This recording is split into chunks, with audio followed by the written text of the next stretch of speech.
Freddie Holmes is a broken man. His wife passed away. He has an aloof and lazy son, Marcus, a daughter across the country, and two shit-ass twin daughters, Brittany and Natasha. The only bright spot in his life is his youngest daughter, Isabel Holmes, or Belle for short. And he's about to betray one of them. Starlight, Starbright, the last star you'll see tonight. Hello, hello, I am the last real stargazer, Saturn J Blues, or Blues if you're nasty. And in my pursuit of creativity, I've traveled to a world of winter wonderland. But during my trek, I came across a book filled with magic, young romance, chimeras, botched explanations, miscommunication, and depression. That book, The Beauties and Her Beast by AJ Hughes, book 1 of the Love and Flora series. As mentioned at the start, Freddie Holmes is a tale of riches to rags. He had a beautiful family, a gorgeous home, and a successful career as a surgeon. Everything a person could ask for. You could say that he was living in a fairy tale. Oh, that was bad. I'm sorry.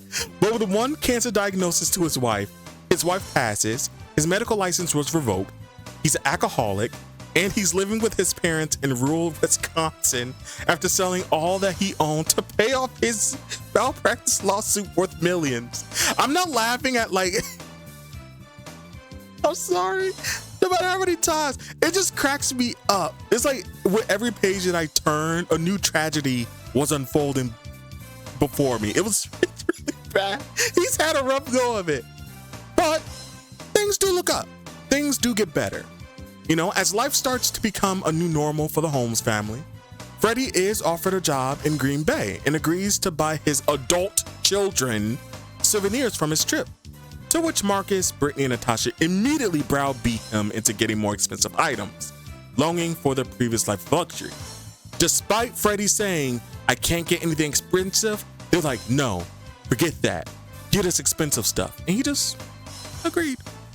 However, when asked what she wanted for a gift, Belle asks for a rose, much to the wide-eyed and unbelieving sight of her siblings.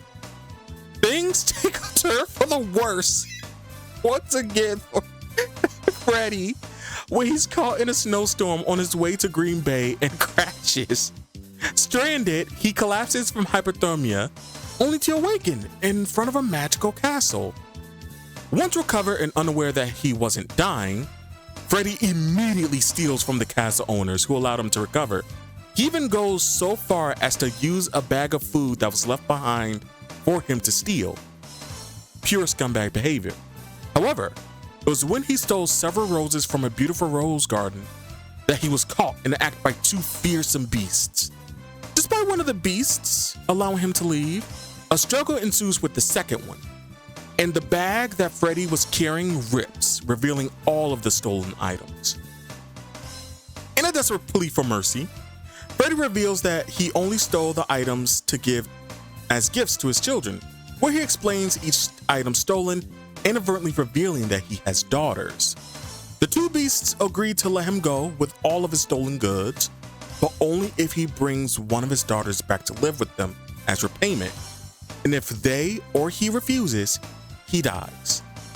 And unfortunately for Belle, she refuses to allow her father to perish. And that's where the story begins. All right, so first things first, I really like this book. And there's a lot of reasons why, but the first reason is Freddie. I love wet cat characters. They're so pathetic to me. And they're just the right amount of pathetic and lovable that makes me love them. Freddie, however, is also on my shit list because he botches the entire tale of him dealing with these beasts. Like, he explains it so poorly that a part of me, as much as I dislike Marcus, Natasha, and Brittany, I can't fault them for their reactions to his explanation. So like Marcus just says, there's a person being a male, and walks off. Misogyny. The twins, they're like, no, we're not going. We're not going at all. Fuck that. No, we're not going at all. Belle, it was your fault. You should be the one to take the fall, not us, not Dad. It's your fault. He stole the rose. He got caught. It was your fault. And Belle's like, I'm not going to let you die, Dad. I already lost one parent. I don't want to lose another. I will go in your place. And Freddie's like, no, I can take the hit.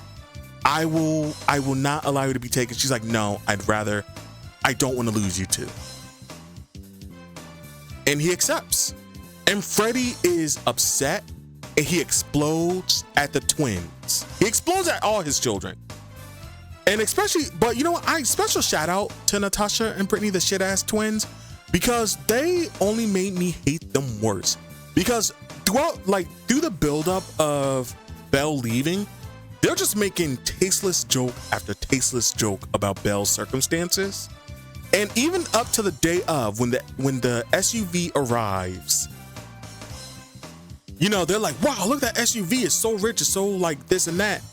And they say something to the equivalent of, oh, they just want their DoorDash to get there safe and sound.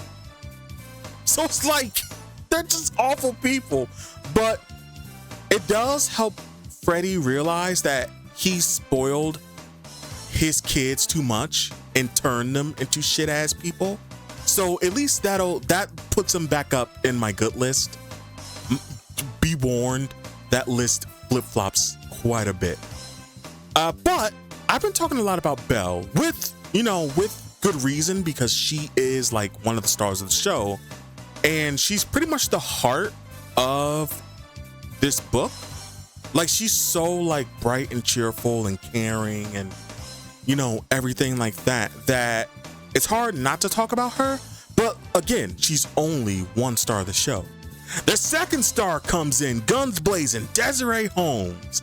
She comes in, you know, happy to see her dad because she was told that he disappeared and she got scared and flew all the way back on short notice.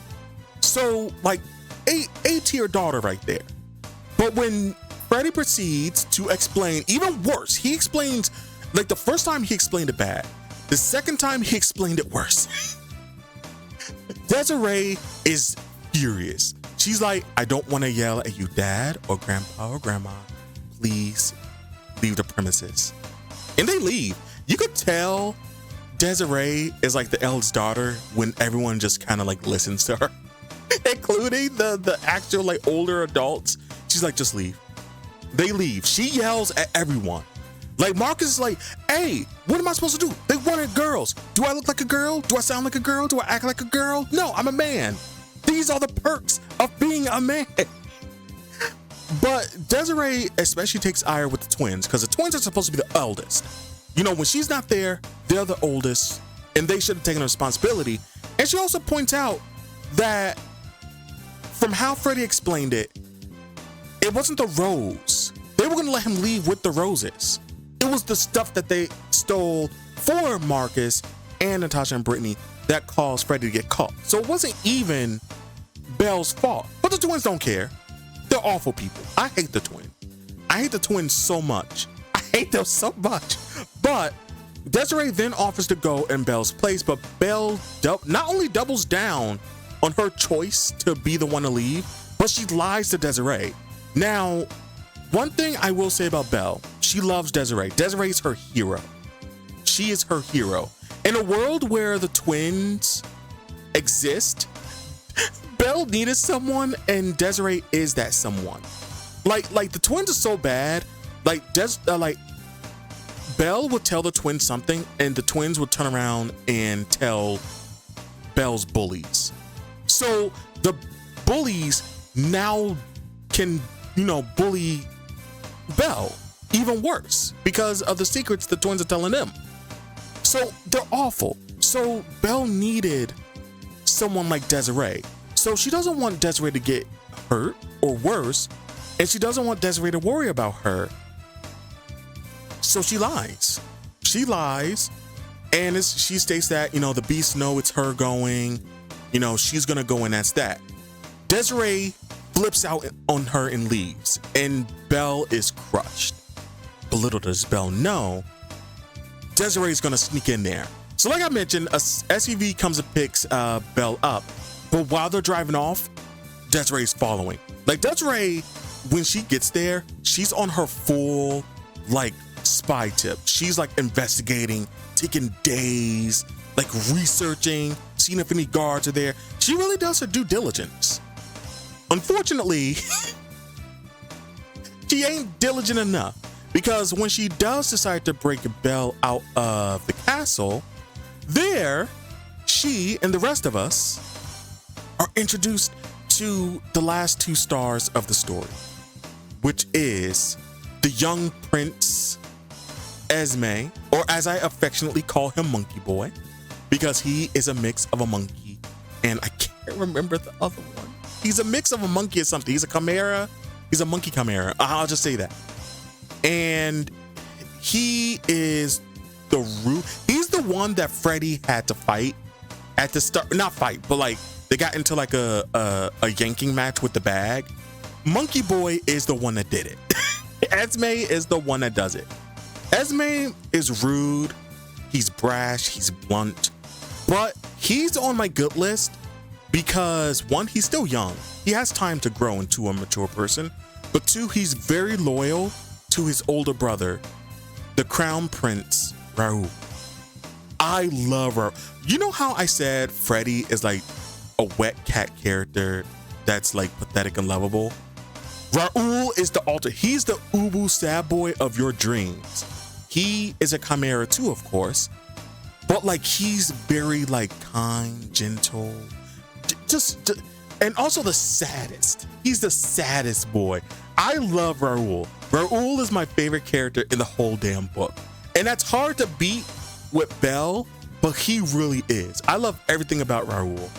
And how Belle meets him, she meets him, you know, talking. He's very gentle with her, and re-explains the situation to her. Like he's very like proactive in that sense. How Desiree meets him, however, she falls on him. She falls on him and breaks his wing. And he's a wolf like bird chimera. And so she breaks his wing. And Monkey Boy, of course, it gets so bad. He's like, I will kill you. You don't understand. I will kill you. Hurt my brother. I kill you. And so so basically it comes out, an arrangement comes out where she's going to stay to help, Raoul heal. Now we get to the crux of the book, the romance aspect. I adore Esme and Belle's little romance because it's a typical, miscommunication, teenage, love. It's puppy love.